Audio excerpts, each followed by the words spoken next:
This arms factory behind me has stood on the banks of the River Tyne for nearly 2 centuries. But 4 years ago, it was taken over by the Israeli state. So I've come to Newcastle to investigate how people living here feel about their factory falling into the hands of a foreign country whose leaders are wanted for war crimes. Now it's been bought by the Israeli state. Was it really? It's shocking. It should be run by locals, you know. Even if that factory made teddy bears and candy floss, it's still going into the coffer of a genocidal state.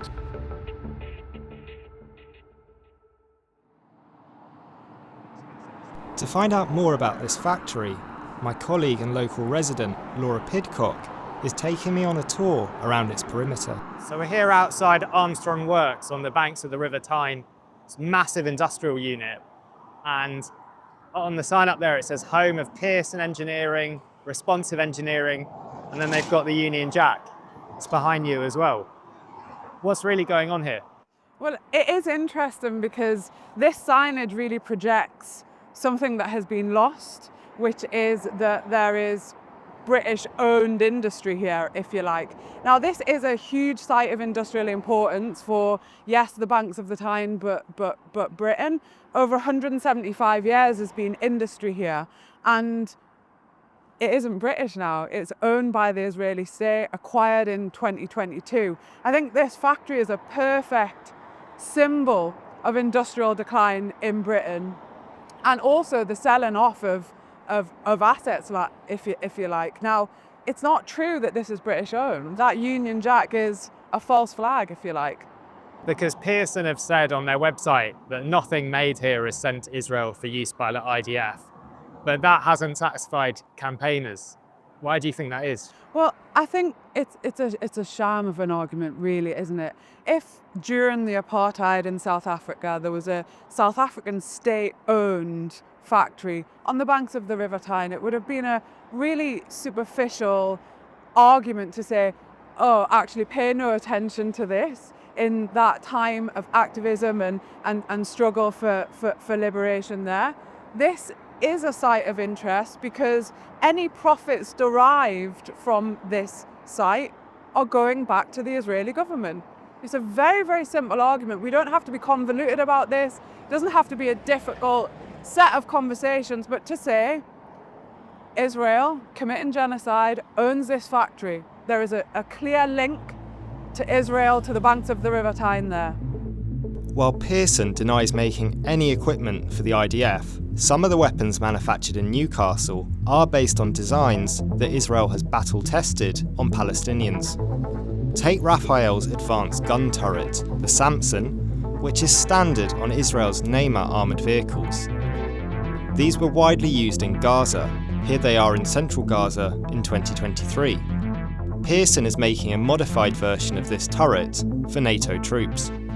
Pearson's technology is also being used in drones sold by Skydio, an American company which has sent drones to the IDF. Pearson says Skydio's shipments didn't include any drones with their technology inside.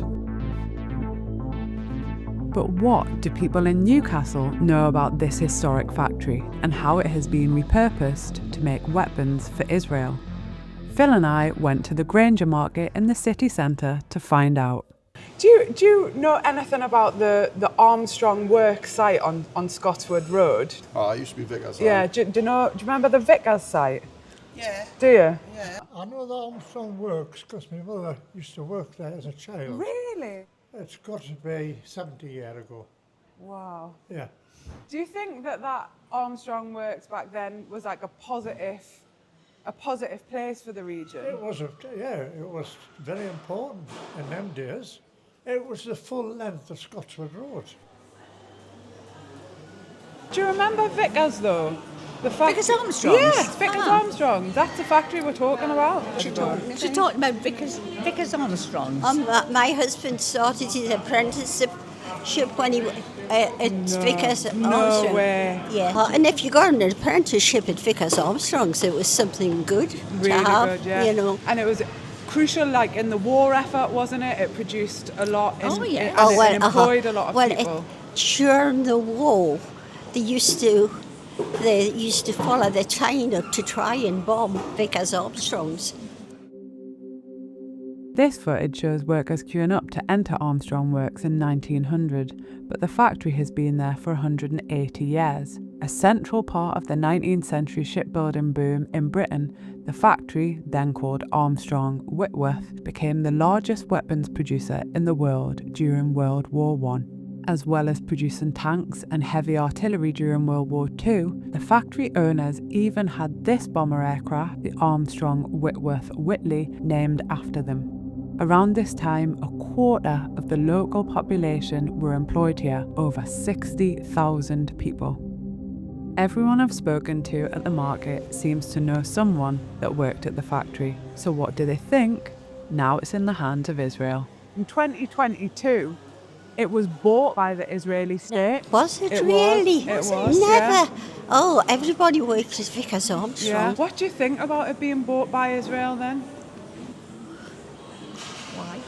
Why? Why? All our traditions and all our things are gone. Everything. We are 90, both of my 90s. Wow. You know? Yes. Oh, So we have that's how I remember we've the seen war. it all, and now everybody's coming from abroad and buying places in England. You know? Like the Israeli state has Yes. bought this factory. Yes. And we're just wondering what locals think about that factory now being owned by Israel. It should be run by locals, or the British, I mean, I don't know if you've seen much about what's happened in Gaza over the last 2 years. Yeah, of course, obviously. Have you? Yeah, it's Yeah. shocking. So I wonder how you think, or what you think other Geordies, other Northerners would feel about that factory now being owned by the Israeli state. Well, it doesn't sit well, does it? Honestly. Thank you for stopping. No problem. Yeah. Excuse me. Sorry for interrupting this video, but investigative journalism like this is only possible with your support. You can help us reach 5,000 donors by clicking on the link below or the icon at the top of the screen. Now back to the video. In 2022, the factories at Armstrong Works were bought by Rafael, an arms company effectively controlled by this man, Bezalel Smotrich, the Israeli finance minister. אחד, להשקיעים אותנו פה מעבר לגדר. אנחנו נהפוך אתכם לאיי חרבות, כמו שאנחנו עושים עכשיו ברצועת עזה.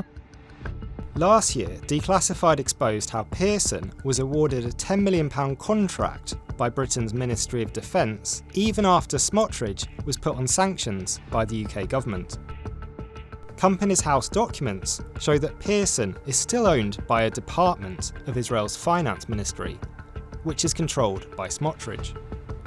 Back at the factory, we met with British-Palestinian activist Jason Hussein. So Jason, where are we now? We are across the river from Rafael, aka Pearson Engineering. It's an Israeli state-owned factory, the only one in the UK, and you can see how big it is. Yeah, it's a massive site, isn't it? And you've actually got family from Palestine? Yeah. So my dad's from the West Bank, from Hawara, which is next to Nablus, and that is has been subject to repeated pogrom. And he now lives in Jordan, so he was displaced in '67. And Pearson say nothing made at this factory is actually supplied to the IDF, but it's owned by Rafael, who do make stuff for the IDF. Yeah, absolutely. So what do Rafael make? We know that spike missiles have been made that killed the world's central kitchen health workers in Gaza. But they also do, some of the equipment made in there, or the components at least, or the way they advertise it is to help with crowd control, bulldozing, things like that, house demolitions. My argument has always been, even if that factory made teddy bears and candy floss, it's still going in to the coffer of a genocidal state. Did you ever think, as someone who's half Palestinian living in Newcastle, that you'd end up with an Israeli-owned arms factory just up the river? No, not at all. And it's really hard when, you know, Palestinians are being subjugated, murdered, genocided, raped, tortured, because you feel quite helpless. And then this is on your doorstep. There's like literally something tangible you can do. One of my core aims in my spare time is to bring as much attention and focus to that abomination as I can possibly. Pro-Palestine activists have held nearly weekly protests at this factory since 2023, with protesters blocking goods from leaving the site and even breaking in and climbing on the roof. I mean, this obviously is the main entrance way to the plant here. So this is where all of the vehicles bringing in goods and taking the finished products away come in, and where all the workers come in as well. And is this where, from looking at the videos, this is where the protests take place? Yeah, I mean this area here. So I understand this is where the blockade takes place. This is the entrance way here. So people will stand blocking. There's so much barbed wire around here. But as some people have got up onto the roof of that little security box? It was amazing. This was in January, February last year. Three young women did an action. They climbed up onto the roof here, occupied the roof, if you like, for about 4 or 5 hours. They did some decoration on the signage there, and basically disrupted the plant for at least half a day. They were found guilty of criminal damage earlier on last month, and are due to be sentenced at the end of April. But yeah, they took very courageous action, and again, it's just drawing attention to what was actually happening here. The 3 activists were sentenced at Newcastle Magistrates Court in May. Although they were spared jail, they were ordered to do unpaid community work. The state is still protecting the factory through policing. Last year, Declassified found that £20,000 of public money had been used to police protesters at the factory. Police response has been disproportionate on all occasions. I mean, sometimes you might only have 7 or 8 protesters here, and you'll have 6 or 7 police vehicles, 15 police officers. And at times, the police have been quite aggressive in their tactics in terms of pushing people. The police working together with the security officers here and allowing a security officer to physically assault one of the protesters on one occasion. But they're hoping, I think, that by a massive display of force, occasionally being quite aggressive in their use of force, that they're hoping to intimidate people, but it's having the opposite effect. Despite the police's heavy-handedness, activists are still holding regular blockades at the factory. But not everyone in Newcastle feels so free to speak out. We visited the city in the wake of some high-profile attacks on Green Party leaders at Polanski by Keir Starmer and Met Police Chief Mark Rowley ahead of the local elections. Both effectively accused the Green Party of being anti-Semitic. This message appears to have had a chilling effect on many of the young professionals who we met in the market. I don't know if you could guess which foreign state acquired that factory. Oh, I don't fancy going there at the moment. No, I'm not going to touch upon that. Okay, well, it was Israel, yeah. That was going to be my second guess, after America. Okay, America and then Israel. Right, all the best, see you later, right? You take care. You're away. Lovely to see you. Bye-bye. Bye-bye. I'm going to step back for it and not give any further comment if that's all right. Yeah, that's fine. Do you just feel uncomfortable? A little bit, yeah. I don't think I want to get into this territory, to be perfectly honest. No, I'm sorry. No, that's okay. That's absolutely fine. Sorry, yeah. Is it just a bit uncomfortable? Just with our professions. Professions that we do, we'll end up saying something like... And we just wondered what local people think about that, really. No. Okay, no worries. Thank you. Have a good day.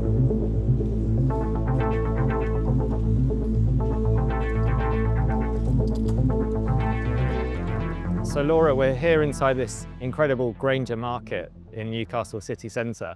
I was watching you doing those vox pops and talking to people in Newcastle, and particularly the older voters. I say voters because this is just after the local elections happened yesterday, and Newcastle was a Labour stronghold and a lot of it has gone to Reform. How did you feel that context was kind of playing out in the conversations you were trying to have with them about this factory being sold off, not just to Israel, but to a foreign power? I think there's definitely a sense in this region. I mean, we heard it in the vox pops that things have changed, things have gone, things have been lost from the region. And that is certainly felt through ownership of resources being sold off and dissatisfaction at that. And I think that is quite a powerful message for Reform to tap into, or say, you know, things have changed, that your cities don't look like they used to anymore. Of course, there then isn't the explanation beneath that about why resources have been sold off, fundamentally why they've been privatized. And then what I noticed was that there was a nervousness as soon as we talked about Israel. As soon as we mentioned it was an Israeli state-owned factory now, there was a nervousness about that. Some were really shocked and taken aback and dissatisfied that why should a foreign state own a factory that's sat in that location for over 175 years, is now owned by a foreign state. And then I think some people really actually nervous to talk about Israel at all. And we could interpret that in a couple of ways, couldn't we? Either supportive of Israel, but I think on reflection, some of it is about a nervousness to be talking about Israel at all, or to be associated with what they've done over the last 2 years. Absolutely. Well, thank you, Laura. It's been really interesting to get out of London, come to the Northeast, an area which doesn't get nearly as much media coverage, and find out what's happening here in the local economy and how it connects to global conflicts that we're seeing and global changes to the economy as well. Thanks for watching this video. Independent investigative journalism like this takes time and resources. So if you're able to make a small monthly donation to Declassified by becoming a member, please go to declassifieduk.org/join. See you on the next video.